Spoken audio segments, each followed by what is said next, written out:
कैसे हो आप सभी लोग। आशा करती हूँ आप सभी परम मंगल में होंगे, स्वस्थ होंगे, अच्छे होंगे। सबसे पहले आप सभी को अपरा एकादशी की अनंत और अनंत शुभकामनाएं। अपरा एकादशी ज्येष्ठ मास में आती है और अपरा एकादशी का व्रत रखने से अपार पुण्य धन की प्राप्ति होती है। चाहे अपार पुण्य चाहिए हो, चाहे अपार भक्ति चाहिए हो, मतलब अनलिमिटेड, जिसकी कोई लिमिट ही नहीं है, ऐसी भक्ति की प्राप्ति आपको अपरा एकादशी का व्रत रखने से होती है। अपरा एकादशी का व्रत पूरे भारतवर्ष में 13 तारीख का रखा गया है। अब 14 तारीख को अपरा एकादशी के व्रत का पारण किया जाएगा। आप लोगों को पता है कि जब तक हम एकादशी के व्रत का पारण सही समय पे नहीं करते तब तक हमें व्रत का पुण्य फल जो है वो प्राप्त नहीं होता है। कहते हैं जब तक हम व्रत का सही समय पे पालन नहीं करते तब तक हमारा जो व्रत होता है वो आधा अधूरा माना जाता है। हमारे शास्त्रों में भी इसको लेकर एक कथा प्रचलित है, राजा अम्बरीश की कथा। राजा अम्बरीश परम भगवत प्रेमी थे, इतने बड़े भगवत प्रेमी थे कि राजा होते हुए भी भगवान के लिए चक्की से आटा खुद पीसते थे। पहले जमाने में चक्की तो लगी नहीं होती थी, पहले जमाने में हाथ से आटा पीसना होता था। इतने परम भगवत प्रेमी थे कि भगवान के लिए भोजन इत्यादि स्वयं बनाते थे। उनके राज्य में सभी लोग एकादशी का व्रत करते थे। एक बार की बात है कि उन्होंने एकादशी का व्रत रखा था और वो द्वादशी पर अपने व्रत का पारण करने के लिए जा रहे थे। जैसे ही द्वादशी पे वो अपने व्रत का पारण करने के लिए जा रहे थे, वैसे ही दुर्वासा ऋषि का आना हुआ। दुर्वासा ऋषि को आते देख राजा अम्बरीश प्रसन्न हो गए, क्योंकि शास्त्रों में ऐसा वर्णन आया है कि जब हम एकादशी का व्रत रखते हैं उसके अगले दिन अगर ये 3 व्यक्ति हमारे दरवाजे पे आ जाते हैं तो हमारे व्रत का 1000 गुना ज्यादा फल मिलता है। नंबर 1, गौ माता अगर आपके दरवाजे पे आ जाए व्रत के अगले दिन, व्रत पालन करने से पहले, तो आपको 1000 गुना ज्यादा फल मिलेगा। नंबर 2, कोई भी संत महात्मा ऋषि मुनि अगर आपके दरवाजे पे आ जाए तो आपके व्रत का 1000 गुना ज्यादा फल मिलेगा। कोई भी बच्चा या बच्ची 8 साल से ऊपर नीचे की है और वो आपके दरवाजे पे आ जाए तो आपको बहुत 1000 गुना ज्यादा फल मिलेगा। दुर्वासा ऋषि को देखकर राजा अम्बरीश जी बहुत प्रसन्न हुए। उन्होंने कहा, अहो भाग्य हमारे जो संत यहाँ पधारे। ऋषिवर, मैं अपने एकादशी के व्रत का पारण करने के लिए जा रहा था, आप आइए, बैठिए, भोजन पाइए, उसके बाद ही मैं अपने एकादशी के व्रत का पारण करूंगा। दुर्वासा ऋषि ने बोला कि ठीक है, मैं बड़ी दूर से आ रहा हूँ, पहले मैं स्नान वगैरह करूंगा, उसके बाद मैं भोजन इत्यादि ग्रहण करूंगा। अब दुर्वासा ऋषि जो थे वो स्नान वगैरह करने के लिए चले गए। अब राजा अम्बरीश ने देखा कि एकादशी के जो व्रत का पारण होता है ना, वो हमें द्वादशी पे एनी हाउ करना ही चाहिए। द्वादशी पे एनी हाउ हमको अपने व्रत का पारण करना चाहिए। तो राजा अम्बरीश ने क्या करा, देखा कि द्वादशी तिथि खत्म होने वाली है। अब अगर मैं व्रत का पारण करता हूं तो मैं कैसा क्षत्रिय हूं, मैंने दुर्वासा ऋषि को वचन दिया है, और अगर मैं व्रत का पारण नहीं करता तो मेरा व्रत जो है वो आधा अधूरा माना जाएगा। उन्होंने क्या किया है कि उन्होंने अपने राज्य के साधु संतों को, ब्राह्मणों को बुलाया और उन्होंने ये अपनी व्यथा बताई। सभी ब्राह्मणों ने बोला कि आप भगवान के चरणों का चन्यामृत पीकर अपने व्रत का पारण कीजिए।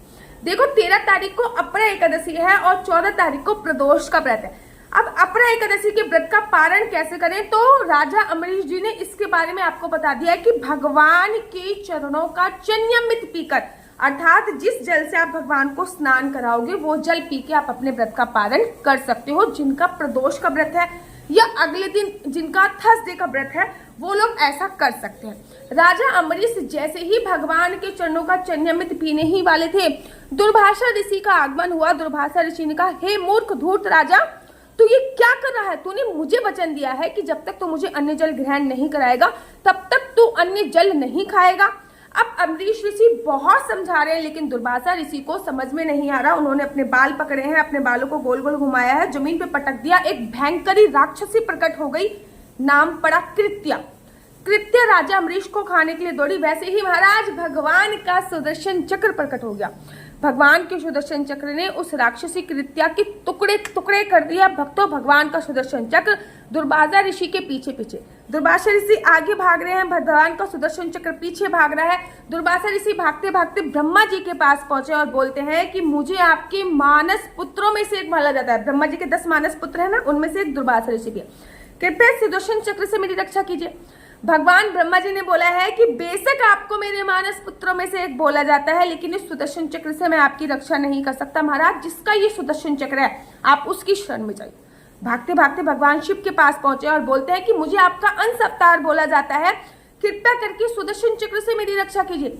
भगवान शिव बोलते हैं कि बेशक आपको मेरा अंश अवतार बोला जाता है, लेकिन महाराज इस सुदर्शन चक्र से मैं आपकी रक्षा नहीं कर सकता। महाराज, जिसका ये सुदर्शन चक्र है वही आपकी रक्षा कर सकता है। भागते भागते भगवान विष्णु के पास गए हैं। जैसे भगवान विष्णु ने दुर्वासा ऋषि को बोला, हाथ जोड़ ले कि ऋषिवर आइए, विष्णु लोक में आपका स्वागत है, आइए बैठिए, जल ग्रहण कीजिए, लड्डू पाइए। दुर्वासा ऋषि ने कहा, मैं लड्डू वगैरह सब पालूंगा, इस सुदर्शन चक्र को शांत कराओ। भगवान विष्णु हंसते हुए बोलते हैं कि जब तक आप विष्णु लोक में हो ये सुदर्शन चक्र आपका कुछ नहीं बिगाड़ सकता, लेकिन जैसे ही आप विष्णु लोक में जाओगे ये सुदर्शन चक्र पुनः आपके पीछे पड़ जाएगा। अरे मैं विष्णु लोक में कब तक रुकूंगा, मेरे को तो जब तक करने जाना होता है, तो इसका कुछ उपाय बताओ।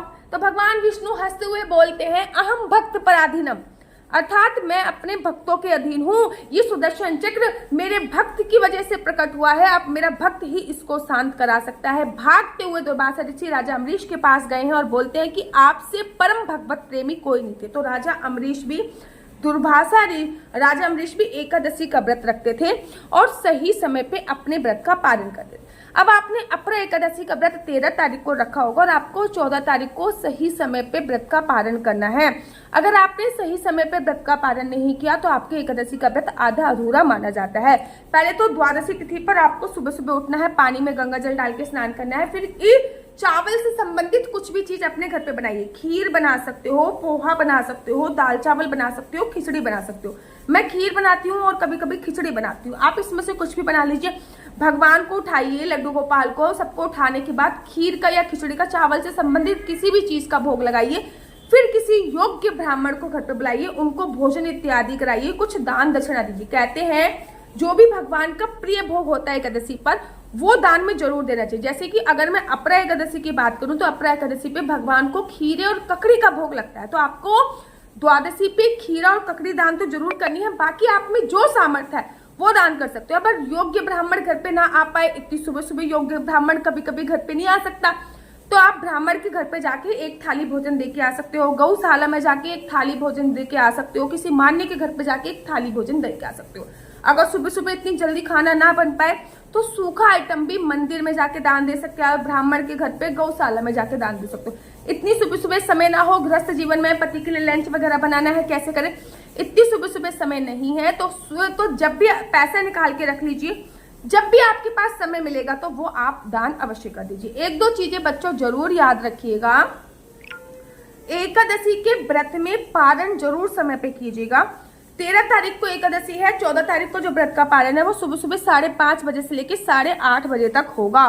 सुबह सुबह 5:30 बजे से लेके 8:30 बजे तक आपको एनी हाउ अपने व्रत का पारण करना है। उसके बाद देखो, पारण करते वक्त आप चावल जरूर खाओगे, अगर आपका व्रत है तो अन्न से पारण ना करके केवल चन्यामृत से, भगवान की जल से पारण करोगे। अब आपको कुछ चीजों का ध्यान रखना है, जैसे कि आपने एकादशी का व्रत करा है तो उसके तत्पश्चात आपको कुछ चीजें अवश्य और अवश्य याद रखनी होंगी। एकादशी का व्रत के बाद द्वादशी पे संपूर्णतः ब्रह्मचर्य का पालन, लहसुन प्याज मांस मदिरा का सेवन नहीं, किसी भी प्रकार की कोई तामसिक चीजें नहीं खानी है, बिना चावल खाए व्रत मत खोलिएगा। द्वादशी पे चावल खाना बहुत पुण्य होता है, जैसे कि एकादशी पे चावल खा के हम लोग पाप के भागी बनते हैं, वैसे ही द्वादशी पे चावल खा के हमें इस पाप से छुटकारा मिलता है। तो द्वादशी पे चावल अवश्य खाइए। उसके तत्पश्चात आपको क्या करना है, उसके तत्पश्चात आप लोगों को भगवान का प्रिय भोग लगाना है। उसके बाद आपको द्वादशी पे एक समय भोजन करना है। एक तो आप जब व्रत का पारण करोगे तब भोजन कर लीजिए और एक बार रात को भोजन कर सकते हैं। द्वादशी पे भी ब्रह्मचर्य का पालन करना होता है, द्वादशी पे भी लहसुन प्याज नहीं खाना होता। तो द्वादशी पे आप लोग व्रत का पालन जरूर और जरूर कीजिए। और अधिक मास आ रहा है, मेरी वीडियो लगातार आपके पास आती रहेंगी। मेरा नंबर आपको नीचे स्क्रीन पर दिख रहा होगा, मेरा नंबर है 4/9-20-2565। I repeat again, 4/9-20-2565। आपका बच्चा जॉब करेगा या बिजनेस करेगा, बिजनेस करेगा तो किस फील्ड में बिजनेस करेगा, जॉब करेगा तो किस सेक्टर में जॉब करेगा, क्या है आपके बच्चे का लकी नंबर, क्या है आपके बच्चे का लकी कलर, क्या कुंडली में राजयोग है या नहीं, कुंडली में संतान प्राप्ति का योग है या नहीं, ये सभी जानकारी आप में से कुंडली के माध्यम से प्राप्त कर सकते हैं। याद रखिए, कुंडली देखना बिल्कुल भी फ्री नहीं है, कुंडली देखने के थोड़े से चार्जेस है। और इस नंबर पे मुझसे किसी भी प्रकार से कोई भी क्वेश्चन आंसर पूछने के लिए फोन मत कीजिएगा, क्योंकि ये नंबर केवल और केवल कुंडली दिखाने के लिए दिया। राधे राधे, हरे कृष्णा। तो यहाँ पे हम आप लोगों के लिए लेके आए हैं असली तुलसी माला। विभिन्न प्रकार की हमारे पास असली तुलसी माला है। 30 रुपए से प्रारंभ होकर हमारे पास 1100 रुपए तक की तुलसी माला है। जप माला है, गले में पहनने वाली तुलसी माला है, 1 राउंड की तुलसी माला है, 2 राउंड की तुलसी माला है, 10 साल तक चलने वाली तुलसी माला है, और डबल राउंड की तुलसी माला है, 3 राउंड की तुलसी माला है, गांठ वाली जपने वाली माला है, बिना गांठ की जपने वाली माला है, राधा नाम के लॉकेट वाली माला है, और लैब सर्टिफिकेट द्वारा प्रमाणित तुलसी माला है, जिसमें हम आपको लैब का सर्टिफिकेट देंगे कि ये असली है या नकली है। बहुत सारी तुलसी मालाएं हम आपके लिए लेके आए हैं। न केवल हम आपके लिए तुलसी माला का कलेक्शन लेके आए हैं, अपितु लड्डू गोपाल की असली तुलसी माला जिस पे राधा नाम का लॉकेट है, लड्डू गोपाल के लिए वैजंती माला, लड्डू गोपाल के लिए चंदन माला भी हम लोगों के लिए लेके आए हैं। और लड्डू गोपाल की तीनों माला का सेट है, तुलसी माला, चंदन माला और वैजंती माला का सेट भी लेके आए हैं। साथ ही के साथ हम आपके लिए रुद्राक्ष के असली ब्रेसलेट, पानी में डालने वाला रुद्राक्ष, 1 मुखी रुद्राक्ष से लेकर 14 मुखी रुद्राक्ष तक हमारे पास सारे लैब टेस्टेड रुद्राक्ष अवेलेबल हैं। आप हमसे ओरिजिनल रुद्राक्ष मंगा सकते हैं। ना केवल हमारे पास रुद्राक्ष अवेलेबल है, अपितु हमारे पास कानों में पहनने वाले राधा नाम के असली तुलसी के इयररिंग्स भी उपलब्ध हैं, जो कि अलग अलग डिजाइन, अलग अलग तरीके से आप लोगों को प्राप्त हो जाएंगे। ये राधा नाम के असली तुलसी के कानों के इयररिंग्स हैं और इसमें बहुत सारी वैरायटी हमारे पास उपलब्ध है।